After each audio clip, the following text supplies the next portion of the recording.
Hey gaming fans, so today I have another Yu-Gi-Oh deck profile, and this one's also for GOAT format, and it's Gren Maju. I was playing around a little bit with this build, and I was trying to fit in certain cards and, you know, just make it a little bit more playable. So here's the deck, and I'll kind of explain my choices.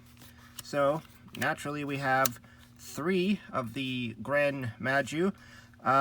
Basically, you know, the deck's built around this guy. He's your win condition. He's mostly your win condition anyways. And your whole goal is to get him as big as possible. The attack and defense of this card becomes the number of your cards that are removed from play times 400. So as you play through the game, that's going to be your goal, is to get as many cards removed from play as possible. So to help with that, we play 3 Banisher of the Light. Great card. It pretty much is like a macrocosmos to both of you and your opponent, and any card that gets sent to the graveyard is banished instead. Now this can hurt a lot of strategies like Chaos and any other strategies that rely on the graveyard, as it kind of shuts your opponent down from utilizing it. The tricky part with this guy is he's only 100 attack, so if you put him in attack mode, you need to be able to protect him. Otherwise, he's going to get run over. But he has got 2,000 defense, so I mean, you do have the option of setting him, but you do have to worry about Nobleman of Crossout, which, you know, it's not going to be that bad because you do get 1 card banished, but at the same time, you're not going to have this guy on the board. So the next card we play is 3 Lady Assailant of the Flames.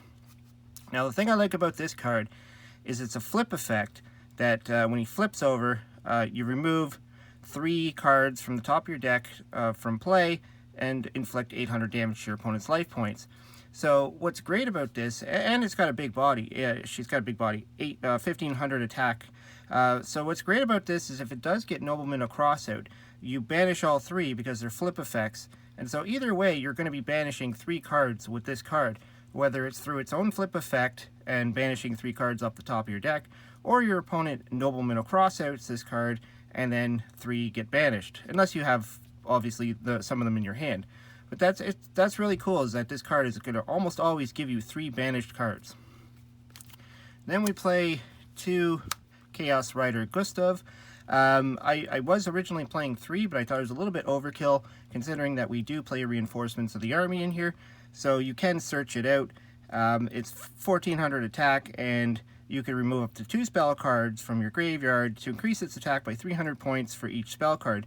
So that's pretty good. It can get up to like 2000 attack, which will run over most monsters. Even just banishing 1 to bring it, what, 14, 15, 16, 1700 attack is pretty good attack. I mean, that can run over a breaker after it's used its spell counter. A lot of just big monsters it can run over. So really good card and helps get stuff banished. Then kind of like the better version of him is 3 Bazoo of the Soul Eater. Now I put 3 in here because obviously you can't search it, it's a beast. But I mean, you just banish 3 cards and you can get this guy up to 2500 attack, which can run over pretty much everything other than a Blackluster Soldier. So pretty much you're always going to want to get this guy out once you get some cards loaded into your graveyard, some monsters, and he becomes big. And then because we are playing some warriors, Exile Force and DD Warrior Lady. Now, we are playing Reinforcements, so we can search these cards out. Exile Force is just always good for removal, just to get rid of anything, especially if you have your Banisher on the field, your Banisher of Light. You're going to banish him, and then, or tribute him to destroy a monster, and he gets banished, and so does your opponent's monster. So a really good card. And then Warrior Lady just has to attack the monster, and then you can just banish it.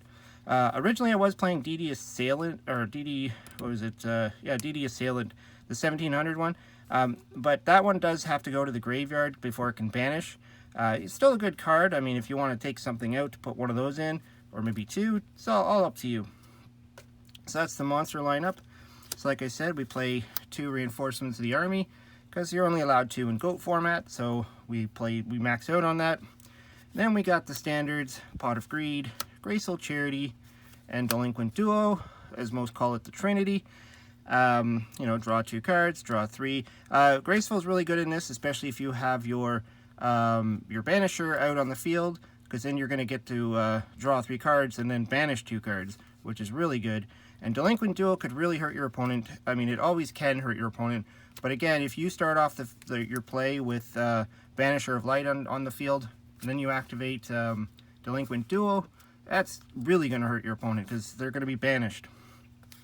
And then also, I threw in a card destruction because there is a lot of multiples in this deck, so you can afford to discard. And again, if you put your Banisher out, you discard, all those cards get banished.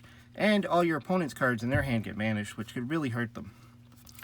Then we're playing a Premature Burial because there will be monsters in your graveyard. You're not always going to banish everything.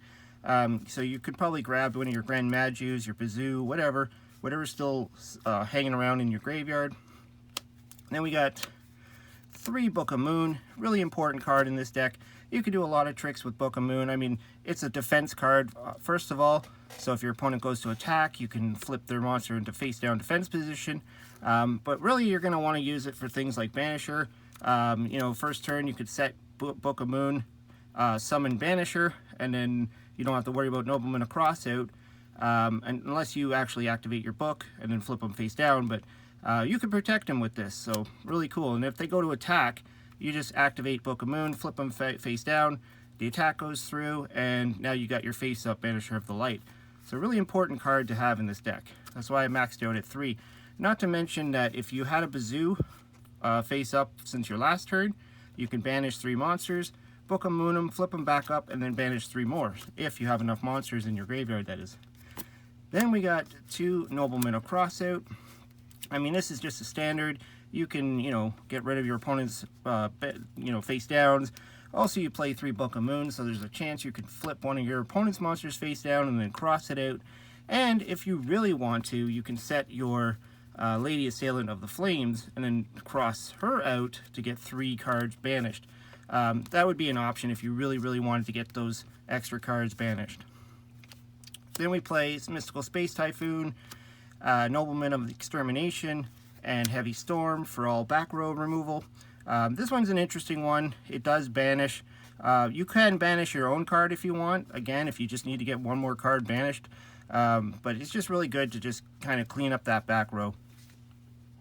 And then, final spell, I put in 1 Soul Release, because, you know, you will get a lot of cards in the graveyard, and it will help. I mean, there could be times where you could have like 3 or 4 cards in the graveyard. You play Soul Release, you got 5 cards banished, 3 or 4 cards banished, or whatever. And of course, if you have your Banisher out, Soul Release itself will get banished, and you'll have a lot of cards. Now for the traps.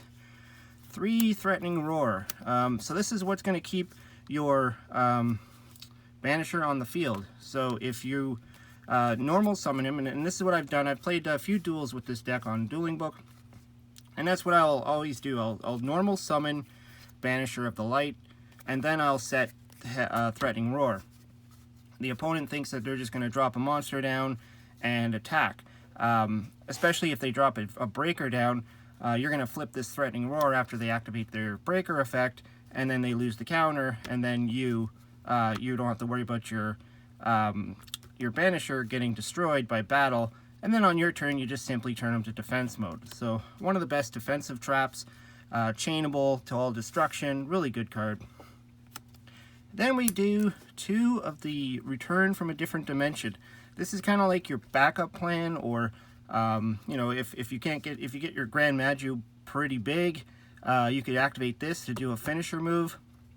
You could also use it as a defense. So basically, you pay half your life points, special summon as many monsters as possible that have been removed from play from your side of the field, and then during the end phase, you remove from play all monsters that were special summoned by this effect. So even if you have to play it defensively, you can bring back a whole slew of monsters. In defense mode, your opponent has to decide if they're going to attack them or not. And then at the end of the turn, they all banish again. Or you could just wait till your turn, flip it over, and return as many monsters and attack for game. So pretty common with Bazoo decks. And then we got the standard trap line up here. Ring of Destruction, self-explanatory. You destroy a monster, you both take damage equal to its attack. Mirror Force, just in case you start getting overrun by monsters. And Dust Tornado, again, for more back row. So this is the build that I've decided on. I really think it's a pretty good build. You know, I've played it a little bit. There's probably a few options you can go with. I was trying to use that spell card, what is it, the Greed spell card, the Chaos Greed. But I just realized it was just constant struggle of trying to get all your cards banished out of your graveyard just for a card that can draw 2 cards. But you can probably make it work. You have to take the traps out pretty much, or you have to max out on your soul release card. So I decided to just remove that and just stick with this. It seems to work. But anyways, let me know what you think. Throw some comments down below. I always like to hear what you have to say. Hope you subscribe. Talk to you later.